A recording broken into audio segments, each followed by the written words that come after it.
Welcome to On the Verge with Kara Bradley, weekly blasts of no hype advice and essential practices to settle down, show up, and shift from crazy busy to high definition, high voltage living. Oftentimes, students will ask me, why do I need to practice meditation? I just don't want to. I don't want to do this stuff. I don't want to practice mindfulness. I don't want to sit still and count my breath. Why do we need to do this all? I got a big answer this week as to why, and I want to share it with you. We don't practice to feel good, although sometimes we do feel good. And when I talk about practice, I'm talking about anything that you do on a consistent basis that helps you get stronger in any capacity, whether it be physically stronger, mentally, emotionally stronger, anything that you do where you're training, right? Training your mind, body to be more stable, to be more flexible, and to be stronger. So I'm not specifically talking about meditation or yoga because I know that doesn't work for everybody. So please understand me when I say that. Why do we train? Why do we commit ourselves to practices and daily habits? Why? It's so that we can respond to life in a way that's more alert, in a way where we're clearer, in a way that we're more resilient and flexible. I had a big aha this week. I had just a crazy week. I was launching 2 free webinars on effective cueing for yoga teachers. And I worked my tail off for the last couple of weeks because there are so many steps in launching a webinar and a webinar series. And I've been painstakingly going through the steps. And it finally came to last Wednesday when I was going to be offering my first free webinar Wednesday night. Well, something happened to me on Tuesday and Tuesday night when I'd been working so hard to put together my presentation, my PowerPoint, and I accidentally deleted it and emptied the trash. A presentation I've been working on for probably 2 weeks. I emptied the trash. No way to get it back. I don't know how it happened. It was a split second. We do this stuff when we're not mindful. We all do. When we're stressed, when we're not thinking right, when we're too worried, we do stupid stuff, right? So I'm telling you my stupid thing. I could laugh about it now, kind of. So I deleted my presentation that I was going to be presenting the next day and haven't been feeling well, which I think has to do with some of my mindlessness this week. It's just my physical state. So Wednesday I got up and I started working at about 5:30 in the morning and I reproduced 130 slides throughout the day. Meanwhile, I also had to get this webinar ready to go that I had some videos I was going to infuse into the presentation. I had emails that needed to go out reminding people about the webinar. I was just like super focused all day Wednesday. Well, luckily, Wednesday night came around and I had done a couple of tests and I felt pretty good. And so Wednesday night, I launched the webinar and we had a good number of people on it and it went off without a hitch. And I'll tell you, after I clicked end event, I collapsed. I couldn't believe I had been on such heightened alert all day long. Somehow, I'd gotten past the incredible overwhelm that I had deleted this presentation. Well, here we go. So into Thursday, I have my second of the 2 free webinars that I was offering. And I had a really nice number signed up for the webinar and got myself ready. Same thing. I didn't do anything different than I had done on Wednesday night. I had definitely copied and saved many versions of my PowerPoint by now, so I was pretty confident that that wasn't going to go haywire. Well, I started my webinar and I am not hearing any responses from people on the chat. I'm asking them to please, tell me your name, where you're from, thank you for coming. And then somebody puts in the chat, I can't hear you. Are you on? And I thought, oh no. And so I fiddled around and got the audio working. Great. Okay, I had about, 50 people on the webinar. And I continue talking, start presenting the material, and then again I see, I can't hear you. The audio went out, and I'm thinking, oh God. And so I told everybody to sit tight, and I pulled myself off. I ended the event. I pulled myself off. I rebooted. Now, you know how long that takes. Meanwhile, I've got, 50 people on the other end. I'm thinking, oh, they're all going to just totally tune me out. Like they're going to stop. If something's not working, you're like, all right, next thing. I got back on and my audio was working, and then it went off again. And this was about halfway into my webinar. And I said to everybody, you know what? We're going to have to reschedule. This is, it's not worth it. I can't do this to you all. And thank you very much. And so I ended the webinar halfway through and went to write an email to everybody with the next date, which is going to be next week, and a link to register. And so I wrote out an email and I sent it to all the people that had signed up, which was about 100, and sent it out and went about my day and started getting emails that I had written.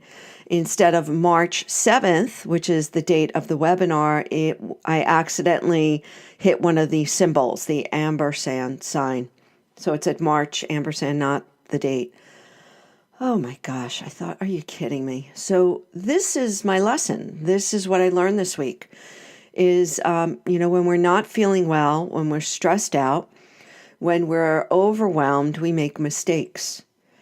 But also what I learned is not to beat myself up. Obviously there's nothing I can do about it. Just let people know the date and apologize that the webinar didn't go off as it should have, and get on with it.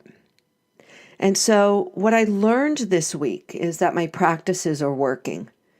My practices of paying attention, of noticing when I get distracted, of giving myself a little loving kindness and being patient with myself because I'm doing a lot. All that stuff is working. I could have fallen apart. This was something I'd been working on for a few weeks, trying to cross every T and dot every I. And it fell apart. I got one good webinar off. The other one fell apart. I made a critical mistake in an email, not giving a date. And I didn't fall apart. I held it together. And I'm standing here telling you about it just not even 24 hours later. Our practices make us more resilient. When we consistently practice anything, emptying the dishwasher mindfully, it trains our brain. It trains us to stay with what we're doing, even if the proverbial shit hits the fan, even if stuff doesn't work out, even if you're thrown a curveball, which I was this week several times. We're still standing. We can still do this. We got to give ourselves some kindness because we're all managing a lot. So I know I talk about optimizing a lot, optimizing our physical body, optimizing our mind, optimizing the way that we move through the world. And I am a big fan of optimizing. But on the flip side of the same coin, we need to give ourselves a lot of kindness when we trip up, a lot of patience. Because we will, if we're pushing edges in our lives, I call them ripe opportunities in my book. If we continue to lean into those ripe opportunities where things are unfamiliar, where we're trying new things, where we're pushing the boundaries of our body, we will trip up, right? Nobody presses boundaries and doesn't fall flat on their face every once in a while. So that's really what I learned this week. Our practices will help us optimize. Our practices will help us soar and shine. And our practices will help us to be more resilient when things don't work out the way that we hope they would, when we need to pull ourselves up from the bootstraps and get on with it. When perhaps we did embarrass ourselves a little bit or be incredibly vulnerable. So our practices help us to be human in all aspects. We have incredible potential to shine. We have such incredible potential to connect and contribute and create in the world. And we also have the incredible potential to be resilient, to be able to bounce with the bumpy land, the bumpy road, right? To be able to find our footing when we get knocked off balance, to be able to roll with the punches. I mean, I know these are all metaphors, but they work. So we practice for so many reasons, and it's not just to be blissed out. We practice to be alive, to experience this incredible opportunity to be human. And in being human, we're going to fall on our face. We're going to make mistakes. We're going to delete files, and we're going to make typos. We're going to do it, and we learn, and we get on with it, and we just keep showing up, and we keep trying. I so honor and respect people that risk looking like a fool, right? I know what it takes. I know it because I've done it, and I have looked like a fool. In my own eyes, who knows about other people? Doesn't really matter. But I honor those fearless warriors out there that are willing to just put themselves out and maybe not have everything work out. Maybe have technology not work, or, have wardrobe malfunctions. I respect and honor people that put themselves out there. And so I wanted to share the story of resilience with you, why we practice to be resilient. I'm still standing. I'm still doing this podcast. And you know what? I've got another webinar next week. My presentation was actually kick butt. It was so much better than the first version I had, because I sat down and in one fell swoop just recreated it, and with incredible focus and flow. So we just keep chugging on. We keep pressing in, leaning in, showing up, falling on our face, shining. And that is the miraculous opportunity to be alive in this world.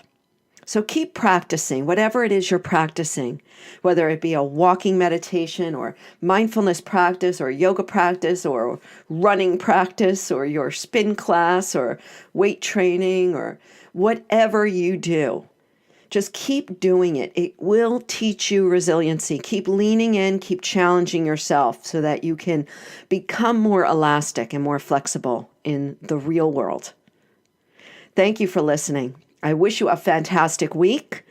If you're up for showing up for my webinar for effective cueing for yoga teachers, even if you're not a yoga teacher, check out, go on my Facebook page because I'll have the link there. And wishing you all a great, great day. If you're feeling fired up from this episode, please share it with a friend and review this podcast on iTunes and Google Play. And help me help more folks show up for their high definition, high voltage life.